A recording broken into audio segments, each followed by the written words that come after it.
अब तक पेंशन को क्या माना जाता था? एक अर्जित अधिकार, मतलब कर्मचारी का कमाया हुआ हक। लेकिन अब डर ये है कि सरकार शायद इसे एक वित्तीय बोझ यानी एक फाइनेंशियल बर्डन की तरह देख रही है। और इस सोच के खिलाफ देश के बड़े बड़े पेंशनर संगठन एकजुट हो गए हैं। All India defence employees federation और national coordination committee of pensioners association जैसे बड़े ग्रुप्स ने इस पर अपना विरोध जताया है। इतना ही नहीं, उन्होंने सीधे फाइनेंस मिनिस्टर को चिट्ठियां लिखकर अपनी चिंताएं साफ साफ बता दी हैं। तो ये है वो लाइन, ध्यान से सुनिएगा। The unfunded cost of non contributory pension scheme. सरकार ने पहली बार इन शब्दों का इस्तेमाल किया है और पेंशनर एसोसिएशंस का कहना है कि बस यही शब्द सबसे बड़ी चिंता की वजह है।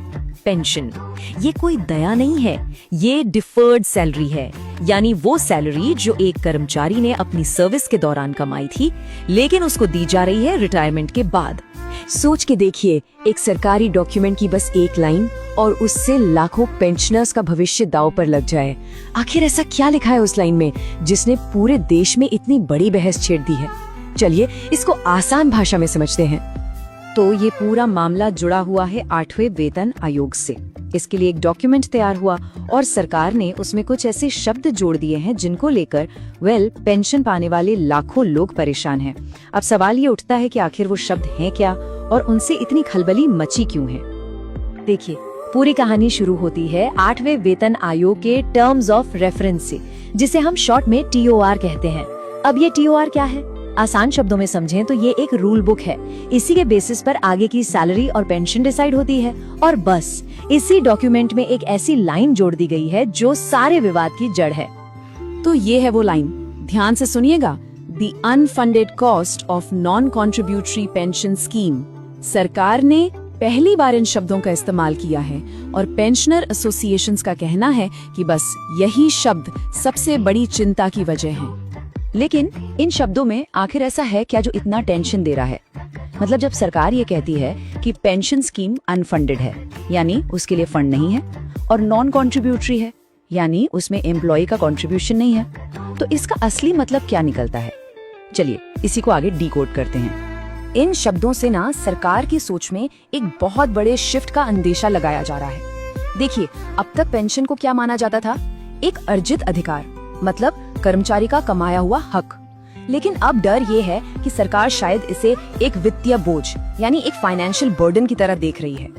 और इस सोच के खिलाफ देश के बड़े बड़े पेंशनर संगठन एकजुट हो गए हैं। All India defence employees federation और national coordination committee of pensioners association जैसे बड़े ग्रुप्स ने इस पर अपना विरोध जताया है। इतना ही नहीं, उन्होंने सीधे फाइनेंस मिनिस्टर को चिट्ठियां लिखकर अपनी चिंताएं साफ साफ बता दी हैं। तो पेंशनरों का मेन आर्गुमेंट क्या है? वो सरकार के इस्तेमाल किए गए शब्द अनफंडेड को ही सीधे सीधे चैलेंज कर रहे हैं। और यही सबसे बड़ा सवाल है जो पेंशनर्स एसोसिएशंस उठा रहे हैं कि क्या ये बात सच है? क्या सच में इंडियन पेंशन सिस्टम अनफंडेड है, यानी उसके लिए कोई फंड है ही नहीं? इसका जवाब पेंशनर्स एसोसिएशंस देते हैं और उनका दावा है कि अनफंडेड कहना सच से बिल्कुल परे है। असलियत ये है कि भारत सरकार के पास एक डेडिकेटेड पेंशन फंड है और पता है उसमें कितना पैसा है? 10 लाख करोड़ रुपए से भी ज्यादा। और ये पैसा सिर्फ और सिर्फ पेंशन देने के लिए ही रखा गया है। तो फिर सवाल वही है, सरकार इसे अनफंडेड क्यों कह रही है?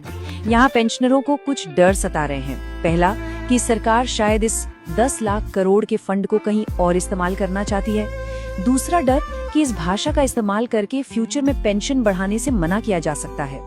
वो इसे न सिर्फ एक नैतिक विश्वासघात यानी मॉरल बिट्रेल मान रहे हैं, बल्कि संविधान के आर्टिकल 14 यानी समानता के अधिकार का उल्लंघन भी। अच्छा, इस पूरी बहस को आगे समझने के लिए ना इसका लीगल एंगल देखना बहुत जरूरी है और उसके लिए हमें जाना होगा सुप्रीम कोर्ट के एक लैंडमार्क फैसले की तरफ। ये बात है साल 1983 की। केस था DS नकारा बनाम भारत संघ। इस मामले में सुप्रीम कोर्ट ने एक ऐसा ऐतिहासिक फैसला सुनाया जिसने इंडिया में पेंशन का मतलब ही हमेशा के लिए आसान शब्दों में साफ कर दिया। और ये है उस फैसले की सबसे जरूरी लाइन। सुप्रीम कोर्ट ने साफ शब्दों में कहा, पेंशन कोई इनाम नहीं है, ये पिछली सेवा के लिए अर्जित किया गया एक अधिकार है। यानी पेंशन कोई इनाम या खैरात नहीं है, ये एक अधिकार है जो एक कर्मचारी ने अपनी सर्विस देकर कमाया है।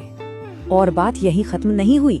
कोर्ट ने ये भी तय कर दिया कि जब भी एम्प्लॉइज की सैलरी बदलेगी तो पेंशन को भी रिवाइज करना ही होगा। सरकार इससे मना नहीं कर सकती। और बस यही वजह है कि TOR में लिखी गई उस नई लाइन को सीधे सीधे सुप्रीम कोर्ट के इस लैंडमार्क फैसले के खिलाफ माना जा रहा है।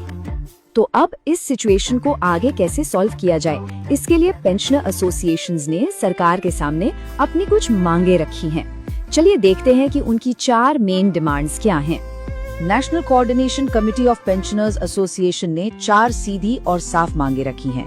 नंबर 1, TOR से वो अनफंडेड नॉन कंट्रीब्यूटरी वाले शब्द तुरंत हटाए जाएं।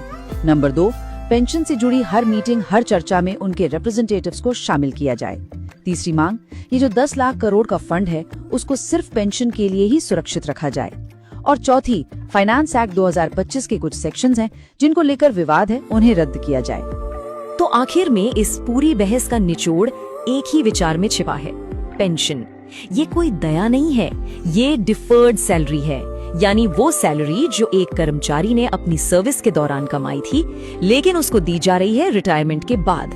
ये सुप्रीम कोर्ट द्वारा स्थापित किया गया एक हक है, सरकार का कोई एहसान नहीं।